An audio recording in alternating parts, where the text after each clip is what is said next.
You're not gonna make it. No, you ain't gonna make it. You're not gonna make it, but you can.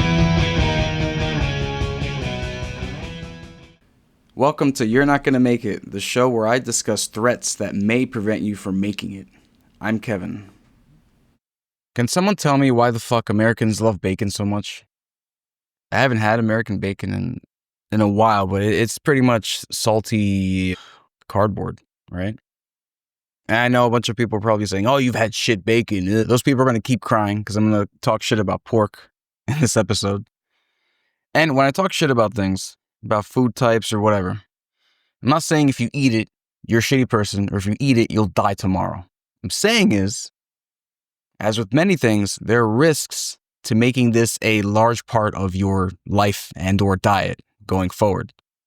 And things I want to bring up have, maybe a bit more risks than normal, especially in the portions that Americans love. So, save your crying till the end, put in the comments. Maybe you'll learn something. Probably not, though.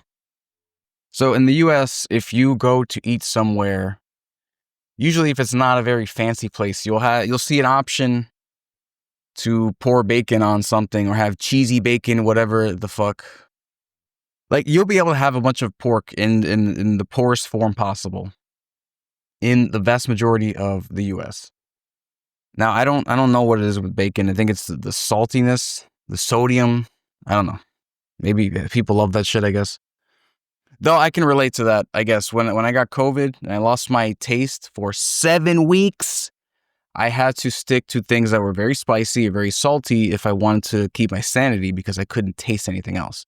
So, as I think I've mentioned on another episode, I think that might be why the American palate is so dog shit, because it's just been overloaded with chemically induced shit that they can only taste salt at this point. But that's just a thought. Anyway, here's some of the things that the U.S. pork industry faces criticism for. One is the way that they farm the actual pigs. They're very crowded. They don't really get enough air or exercise.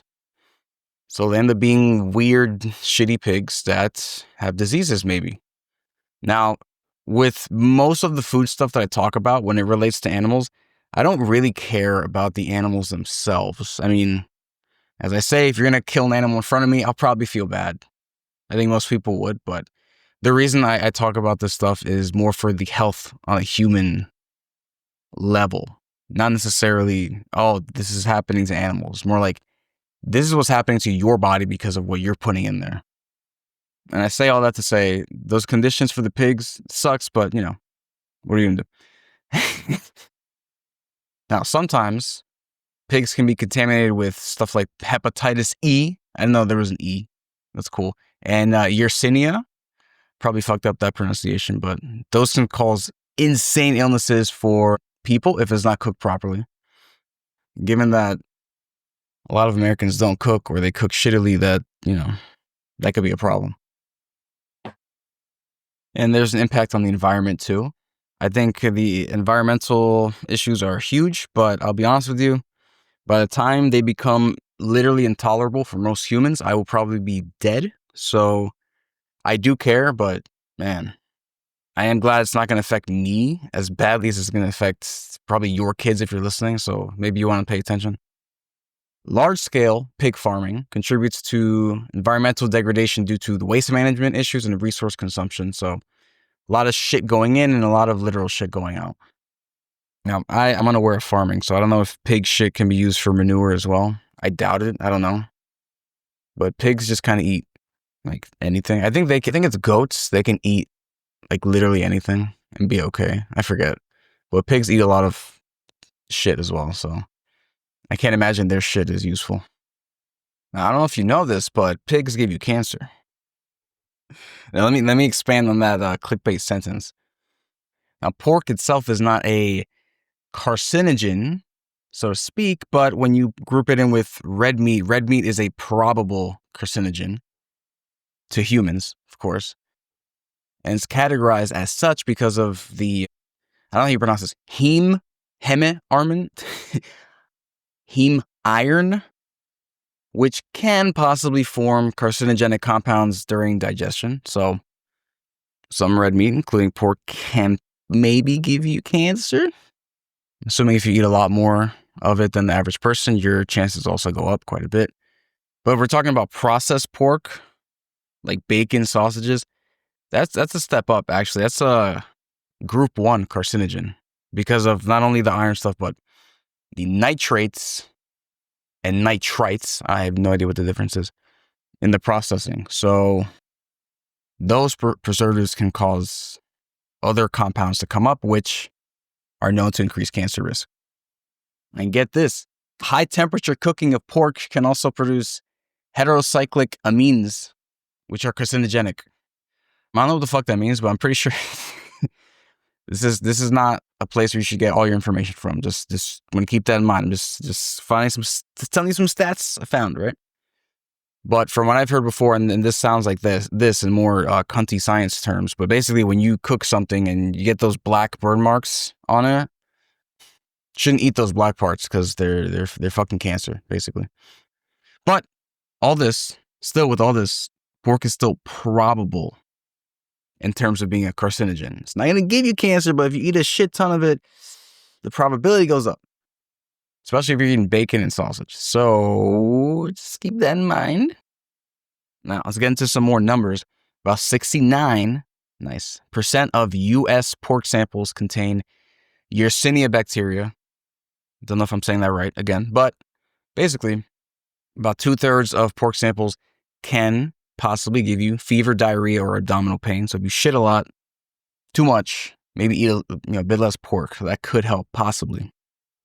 I don't know how common eating pig livers is, but 1 out of 10 of them in the U.S. test positive for hepatitis E, which is a rate much higher than some European countries. Be a common theme here.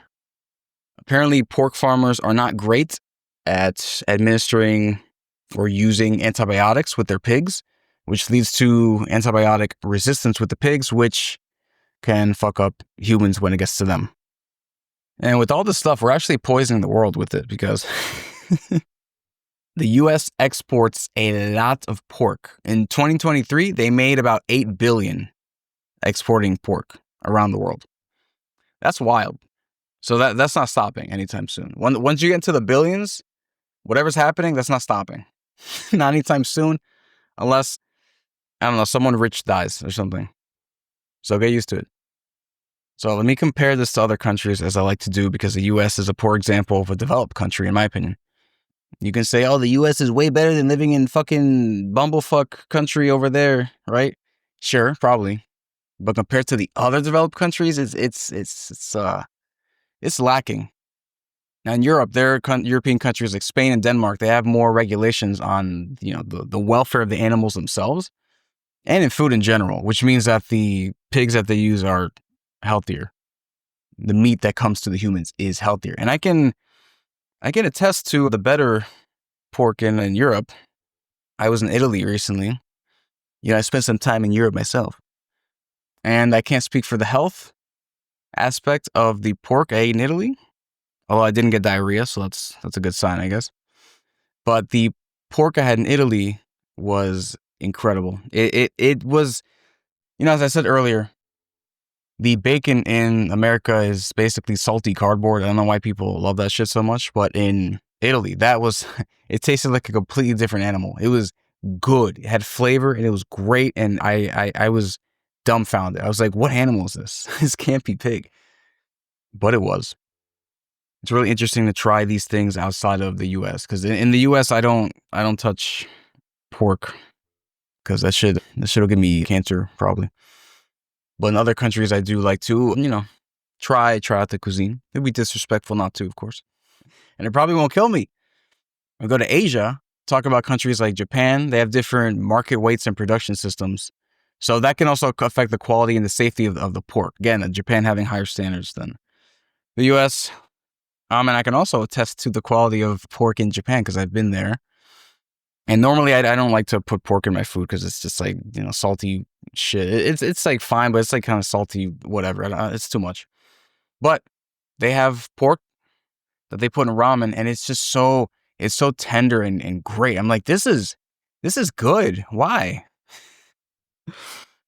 I got to tell you what, if you're an American and you've lived in the US for all of your adult life and you go to another developed country and you taste the food, it's a very interesting experience, because you're like, what do they do to this food to make it taste so good? But the main question you should be asking is, what did they do to the food in the US to make it taste not good? That's the real question. I feel like every episode I'm losing American listeners with how much I shit on it, but I just want to be clear. I think America is kind of cool in that at any point in history, you can just go out in the middle of the city and say, the president's a fucking idiot in any point in time and not be arrested for it. That's fucking cool. You can't do that in a lot of countries. So I like that aspect of it, but I don't like the aspect of the food and healthcare industry is fucking killing us because it's just cheaper to do that. So just keep in mind, just because you criticize something doesn't mean you fucking hate it. Although I do fucking hate the healthcare industry in this country. Rather the health insurance industry, but that'll be a future thing. Anyway, compared to other countries, the US has way fewer restrictions on, the farm sizes. They can go as big as they want, apparently. Animal welfare, they can treat the pigs like complete fucking shit, and you'll be eating that shit. So that's cool. Here's a fun fact. I was curious years ago about what was the deal with cannibalism, right? Like, don't get scared about where this is going. Okay. So I was just curious, like, what? I'm curious what humans taste like, and I'm not gonna try it out myself, right? So I looked it up. Apparently, humans taste like pork, except even saltier. So if you know people who love bacon, they love pork, watch out for them. When it comes time for the apocalypse, they're gonna be quite fine eating you. They're gonna pick up the taste for human flesh real easily. Anyway, how do you avoid getting, cancer, avoiding the pork shit? I mean, listen, if you eat pork sometimes, I can't imagine if you're healthy otherwise that you'll die much earlier. But if something is a probable carcinogen and you eat it pretty often, I can't imagine it's going to be great to be doing that. So just keep that in mind. You're not going to fucking immediately die if you eat pork chops every other week or whatever. But if you're eating bacon every other day, I don't know, you can expect to take at least 5 years off your life, right? It's not a surprise, I think. So how do you get around this? Well, to avoid that nasty shit that happens when you don't cook pork correctly, cook it safely. The internal temperature to avoid most illnesses is 145 degrees, by the way. So keep that in mind. When you can, obviously opt for pork that's, not been treated such like shit. Like locally, free range, whatever the hell it is for pigs. Where it hasn't been steroided up and slaughtered up with all its friends to be sold to supermarkets. Again, with a lot of this stuff, if you can find like a local farm or something, that would be the ideal place to get pigs or pork. Because if the local ones don't have to send all their shit to different parts of the country, which takes time, they don't have to, treat their pigs in such a way where they're gonna, be all chemicaled up and, have to make it to 10 states away, right? They don't have to go anywhere. They're in the same state, so they can just bring it to you as unaltered as possible. Hopefully.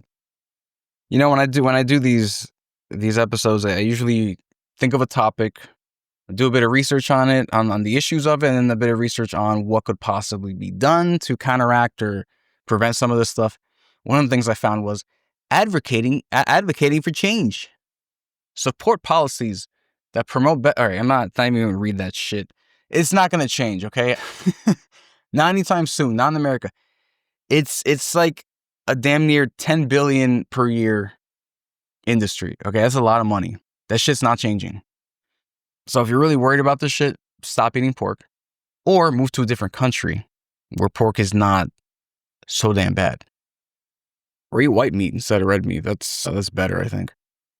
Because pigs, pork can give you some protein, some fats, it has macronutrients. You just gotta gauge the risk yourself. Try to get your pork, if you need it, from a source that gives you the least amount of cancer possible. That is what I recommend to you. Because I haven't had it before, but I'm pretty sure cancer sucks. So, try to avoid that if you can. Anyway, do you like bacon? Let me know in the comments if you think bacon tastes like salty cardboard. I feel like I'm crazy for thinking this because everyone loves bacon so fucking much. But then again, I also thought avocados were really, bland. But then I had them in a different country and I'm like, oh shit, they're kind of good. Now I see their potential and I enjoy them now. Could it be the same for pork? Probably not, because, the carcinogen shit, but yeah. Maybe in a different country. But yeah, let me know in the comments if you think bacon is actually good, because American bacon, I should say, because I don't know. I don't know about that, man. Anyway, see you next time.